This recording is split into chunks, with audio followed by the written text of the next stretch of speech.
Hello दोस्तों, आज आपके सामने एक बार फिर प्रस्तुत हैं हम हिंदी की दूसरी वीडियो लेकर, जिसमें हम आपको पढ़ाएंगे भक्ति का। क्या पढ़ाएंगे?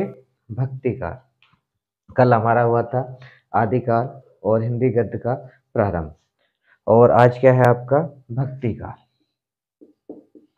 भक्ति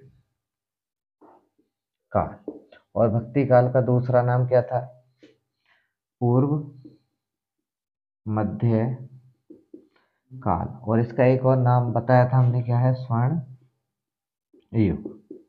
और इसकी समय सीमा कितनी थी आपकी? 1375 विक्रम संवत से लेकर 1700 विक्रम संवत। लेकिन सन की यदि बात कर रहे थे तो हमारा कितना आ रहा था? 1318 ईस्वी से कितना था? 1643 ईस्वी।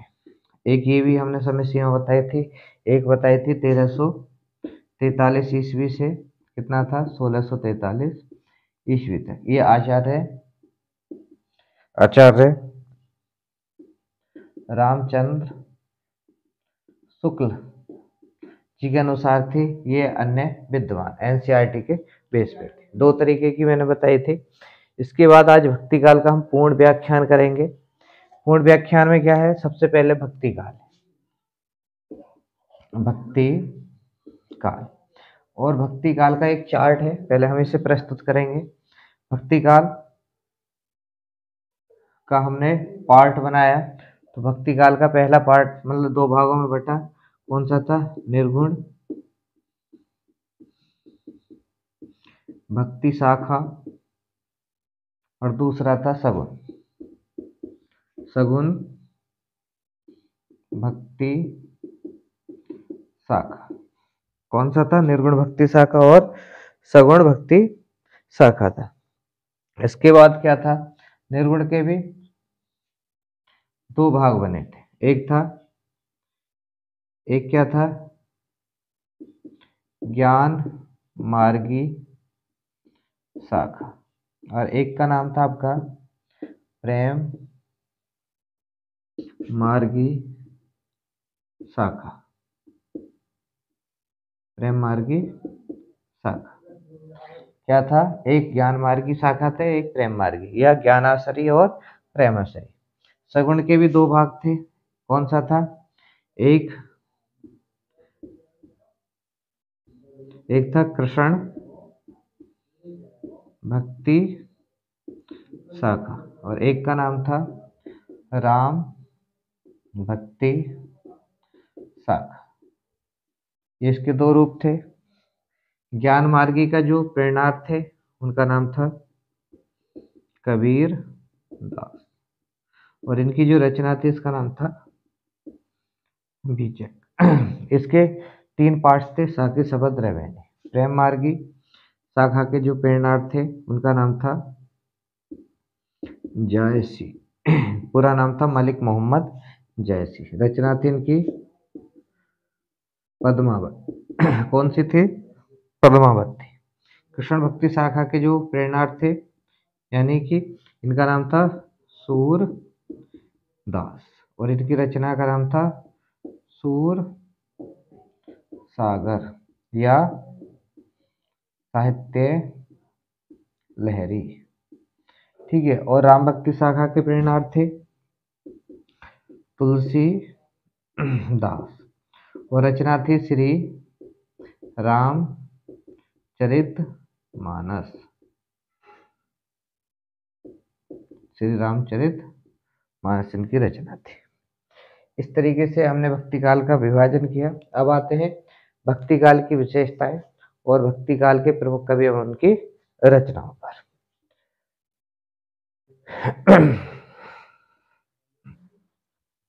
तो भक्ति काल का विशेषताएं। भक्ति काल की प्रमुख विशेषताएं कौन सी है? निम्न विशेषताओं में नंबर 1 है ईश्वर में विश्वास। ईश्वर में विश्वास। सबसे ज्यादा बात क्या थी भक्ति काल में कि लोग ईश्वर पर विश्वास करने लगे थे, वो कोई से भी धर्म के हों, हिंदू मुस्लिम सिख ईसाई, सबको ईश्वर पर विश्वास होने लगा था कि बिना ईश्वर के कुछ भी नहीं है। उसके बाद क्या था, दूसरी व्यवस्था विशेषता थी गुरु की महिमा का वर्णन। यानी प्रत्येक कवि ने क्या था, प्रत्येक कवि ने जितने भी भक्ति काल में हुए थे उसने सबसे आदर्श किसे माना था, गुरु को माना था। इसलिए यहाँ क्या था, गुरु की महिमा का वर्णन भी था। उसके बाद क्या है, समाज की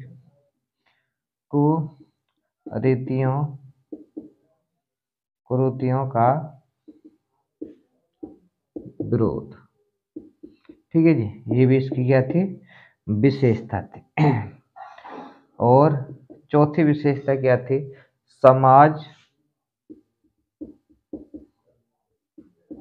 सुधार पर जोर। ये भी था, यानी समाज सुधार को पूरा महत्व दिया जा रहा था इस काल में।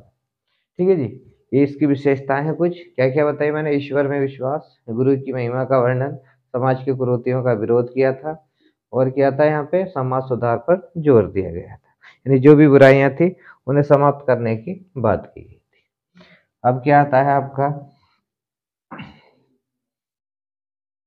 ये मैंने जो विशेषताएं लिखवाई हैं ये भक्ति काल की है, ना कि निर्गुण शाखा की है, ना सगुण शाखा की, क्योंकि अगर दोनों की अलग अलग लिखवाएंगे तो अलग है। अब इसके बाद आते हैं आपके भक्ति काल के प्रमुख कवि एवं रचना। तो सबसे पहले आता है संत काव्य धारा। कौन सी थी, संत काव्य धारा के प्रमुख कवि एवं उनकी रचना है। तो सबसे पहले है कवि और एक क्या है, रचना। तो कवि में कौन आते हैं हमारे, सबसे पहले आते हैं कबीरदास। क्या नाम है, कबीरदास।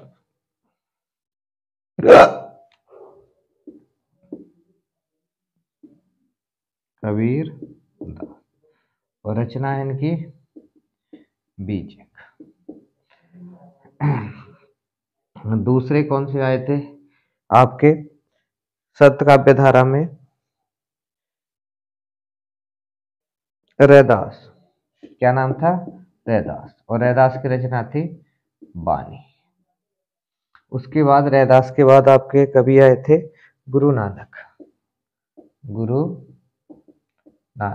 देव, और इनकी जो रचना थी उसका नाम था ग्रंथ साहिब।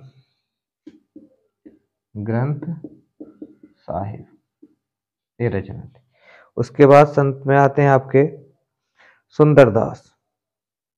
क्या थे, सुंदरदास। और सुंदरदास जी की रचना थी आपकी सुंदर विलास।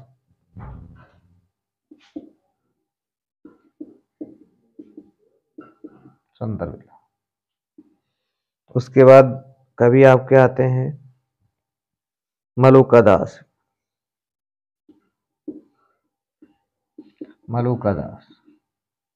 और मलुकादास की जो रचना है उसका नाम है आपका ज्ञान बोध। क्या नाम है, ज्ञान बोध।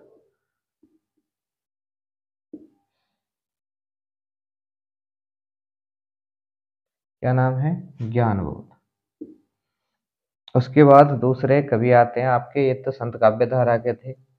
अब इसके बाद आते हैं आपके सूफी काव्य धारा के कवि। कौन से आते हैं, सूफी काव्य धारा के कवि आते हैं आपके।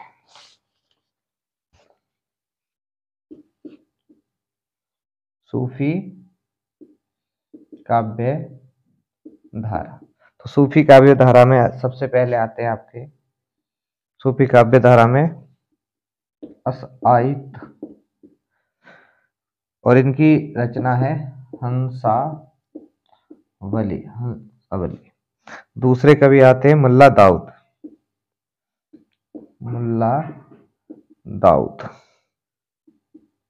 मुल्ला दाऊद की रचना है आपकी क्या है? चंद्रायन।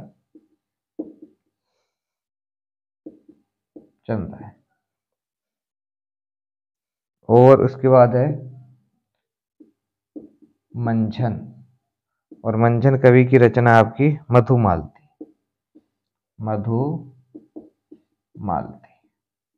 और उसके बाद मंझन के बाद आपके आते हैं कुतुबन। ठीक है जी। और कुतुबन की रचना है मृगावती। उसके बाद आपके आते हैं उस्मान, और उस्मान की रचना आपकी चित्रावली। और इसके बाद आते हैं आपके जायसी, और जायसी की रचना है पद्मावत, आखिरी कलाम।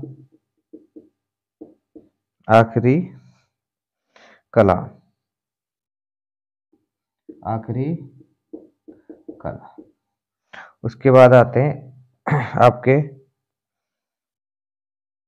आलम। क्या नाम है? आलम कवि। आलम दो कवि हुए हैं, एक रीति काल में भी हुए थे और एक भक्ति काल में। इनका है माधव अनल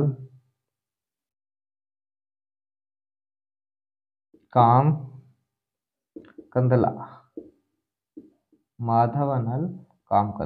ये रचना, ये हुए आपके सूफी काव्य धारा के कवि। इसके बाद आपके आते हैं राम भक्ति शाखा के कवि। कौन आते हैं?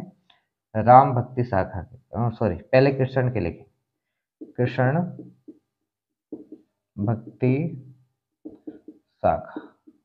भक्ति शाखा के कवि। तो कृष्ण भक्ति शाखा के जो कवि हैं आपके, वो हैं, क्या नाम है उनका? कृष्ण भक्ति शाखा में सबसे पहले आते हैं आपके सूरदास, और सूरदास की रचना है सूर सागर, और साहित्य लहरी, और सूर सारा बली, ये रचना है। उसके बाद आते हैं परमानंद दास, और इनकी रचना है परमानंद सागर। उसके बाद आपके कवि आते हैं कुंभन दास, और कुंभन दास की रचना है फुटकल पद।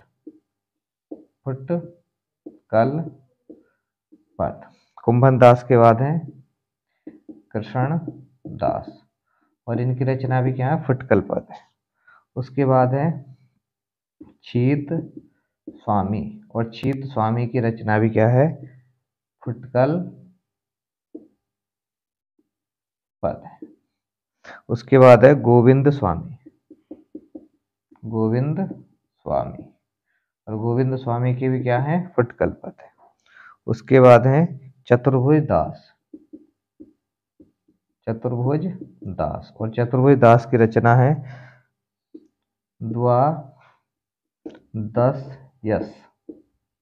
द्वादश यस। और फिर है नंद दास, और इनकी रचना है रास पंच अध्यायी।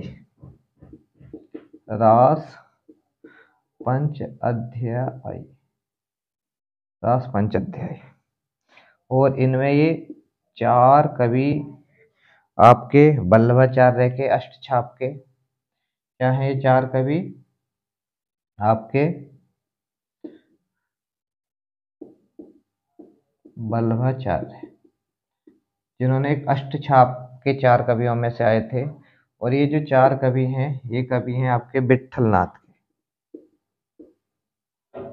किसके हैं? विट्ठलनाथ। ये इनके वल्लभाचार्य के पुत्र थे। ठीक है जी। इन्होंने अष्टछाप बनाया था। उसके चार कवि दोनों के लिए गए थे। इसके बाद आपके आते हैं ये तो हो गया आपके कृष्ण भक्ति शाखा के अष्टछाप के कवि। इसके अतिरिक्त आपके और कवि हैं, जैसे क्या है, जिनका नाम है मीराबाई।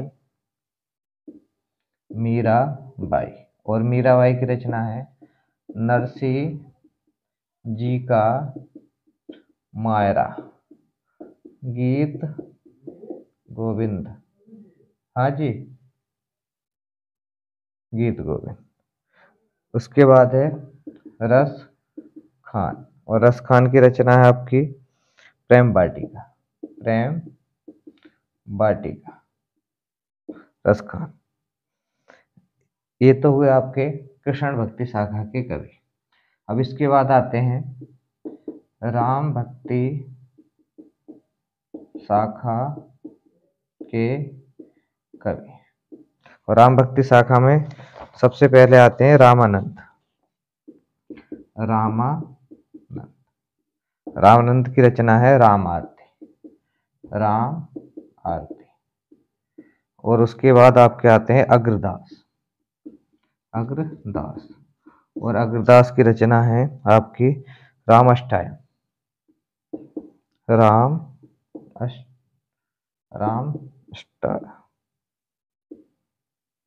और उसके बाद आपके आते हैं तुलसीदास। सबसे मोस्ट है ये आपके, मोस्ट है तुलसीदास। क्या है? श्री राम चरित मानस। श्री रामचरितमानस के बाद आपकी गीतावली, फिर आपकी कवितावली, फिर है दोहावली। दोहावली के बाद है आपकी विनय पत्रिका, और विनय पत्रिका के बाद आपकी कृष्ण गीतावली, फिर है पार्वती मंगल। पार्वती मंगल,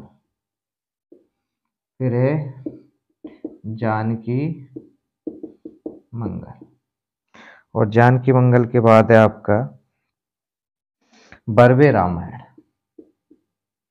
बर्वे रामायण, बर्वे रामायण के बाद है सबसे लास्ट में, और भी बहुत सारी रचनाएं, हनुमान बाहुक, ये आदि रचनाएं। इसके बाद आपके एक और आते हैं नाभादास। क्या नाम है? नाभादास। और नाभादास की रचना है आपकी भक्तमाल। भक्तमाल। इस तरीके से आपका क्या है, ये भक्ति काल है। मैंने आज आपको भक्ति काल की विशेषताएं, भक्ति काल का विभाजन और भक्ति काल के प्रमुख कवि उनकी रचनाएं बनाई हैं। उसके बाद आपको अगले नेक्स्ट वीडियो में मिलेगा रीतिकाल, संपूर्ण रीतिकाल का पूरा हिस्सा। आज की वीडियो यहीं समाप्त है। जय।